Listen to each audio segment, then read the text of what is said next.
மூட்டு தேய்மானம். இந்த எக்ஸசைஸ் செய்யலாம். 5 எக்ஸசைஸ் ரொம்ப காமனு, எல்லாருக்கும் வருது. வலி இருக்கவங்களும் இல்லாதவங்களும் ஒருவேளை வலி வந்துருமோன்னு பயப்படுறவங்க ஃபஸ்ட்டு என்ன பண்ணுங்கன்னா, காலை உட்காந்துருங்க, சேரில் உட்காந்து முட்டி நீட்டி பிடிங்க. 8ன்றது 1 2 3 4 5 6 7 8 விட்டுருங்க. இது 1. இது மாதிரி 10 × 3 30 வாட்டி. இது கொஞ்சம் கஷ்டமாக இருந்தாலும் ஹெல்ப் பண்ணும். டிவி பார்க்கும்போது கூட இது பண்ணலாம், மாற்றி மாற்றி 2 காலம். ஓகே, இது ஃபஸ்ட் எக்ஸசைஸ். செகண்டு, ஒரு காலத்துக்கு ஒரு கால் மேலே போட்டு முட்டி நீட்டி பிடிங்க. அதே மாதிரி 8ன்றது 15 வாட்டி போதும். 5 பண்ணுங்கள். 8ன்றது 1 × 5 வாட்டி பண்ணி ஒரு நடுவில் ஒரு 1 நிமிஷம் 2 நிமிஷம் கேப் விட்டு திருப்பியும் 5. ஸோ டோட்டலாக 15. ஃபஸ்ட் எக்ஸசைஸ் நீட்டி பிடிச்சி 8ன்றது 30 வாட்டி. செகண்ட் காலத்துக்கு போட்டு முட்டி நீட்டி பிடிக்கிறது 8ன்றது 15 வாட்டி. அதுக்கு அடுத்தது படுத்துருங்க.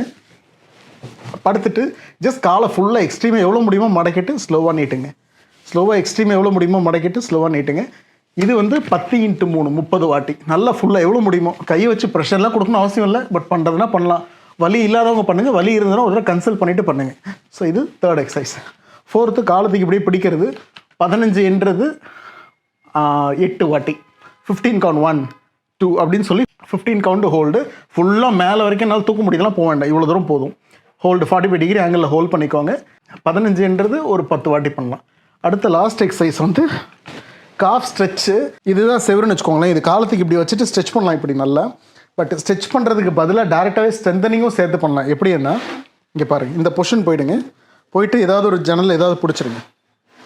இந்த பொசிஷன் போயிட்டு ஏதாவது லைட்டாக கையில் ஏதாவது சப்போர்ட் பண்ணிவிட்டு படிக்கட்டு எட்ஜில் கூட நின்றுட்டு ஜஸ்ட்டு குதிக்கால் நீயை லைட்டாக பெண்ட் பண்ணிவிட்டு 1 2 3. இது வந்து ஈசன்டிக் ஒர்க் அவுட். கிட்டத்தட்ட ஸ்ட்ரெச்சும் ஆகும், ஸ்ட்ரென்தன் ஆகும். ஸோ இதுதான் 5 exercise. First I think video பார்த்தீங்கன்னா தெரியும். ஃபஸ்ட்டு முட்டி நீட்டுறது, செகண்டு கால் மேலே காலை போடுறது, தேர்டு படுத்துட்டு காலை மடக்கி நீட்டுறது, ஃபோர்த்து காலத்துக்கு நீட்டி படிக்கிறது, 5th எக்ஸசைஸ். இந்த 5 எக்ஸசைஸ் ரெகுலராக செஞ்சுட்டே இருங்க. முட்டி வலி வந்துருமோன்னு பயம் இருக்கவங்க காலைல தூங்கி எழுந்தோடனே இந்த எக்ஸசைஸை டெய்லி செஞ்சுட்டே இருங்க. ஒரு இது ரொட்டீனாகவே கண்டிப்பாக பண்ணுங்கள். வயசான காலத்தில் இந்த கால் கோணையாகிறது, இந்த முட்டி தேய்மானம் ஆகிறது, இதெல்லாம் ஓரளவுக்கு பிரயோகம் பண்ணலாம். இந்த எக்ஸசைஸ் நல்லா ஹெல்ப் பண்ணும். ரெகுலராக செய்ய. ஏற்கனவே வலி இருந்தால் கூட செய்யலாம். ஒரு வேளை சார் எனக்கு போனேன் மூட்டு தேய்மானம் தான் சொன்னாங்கன்னா கூட இந்த எக்ஸசைஸை தாராளமாக பண்ணலாம். பண்ணிவிட்டு ஒரே மாதத்தில் சொல்ல நல்லா கேட்க ஆரம்பிச்சிடும். ஒரு வேளை தேய்மானம் தான் கன்ஃபார்ம் ஆச்சுன்னா கல்லுப்பு வறுத்து இந்த ரீஜனில் ஒத்தரம் கொடுத்துட்டு, ஒரு ஃபிசிஷியன் போனேன் எனக்கு தேய்மானம்னு சொன்னாங்க, வலி ஆனால் குறையில, நடக்கும்போது வலிக்குதுன்னா இந்த ரீஜனில் கல்லுப்பு வறுத்து நல்லா ஒத்தரம் கொடுத்துட்டு, கல்லுப்போ மணலோ தவிட ஒத்தரம் கொடுத்துட்டு அதுக்கப்புறம் இந்த எக்ஸசைஸை ஸ்டார்ட் பண்ணுங்கள். முடித்த உடனே கூட ஐஸ் கட்டி கொடுத்துக்கலாம். ஃபஸ்ட்டு கல் போத்துறோம், எக்ஸசைஸ் முடிச்சிருங்க, முடிச்சோன்னா ஐஸ் கட்டி ஊற்றுறோம். செய்யுங்க. கரெக்டாக ஒரே மாதத்தில் போஸ்ட் பண்ணுங்கள் எப்படி இருக்குன்னு சொல்லிட்டு. தேங்க்யூ.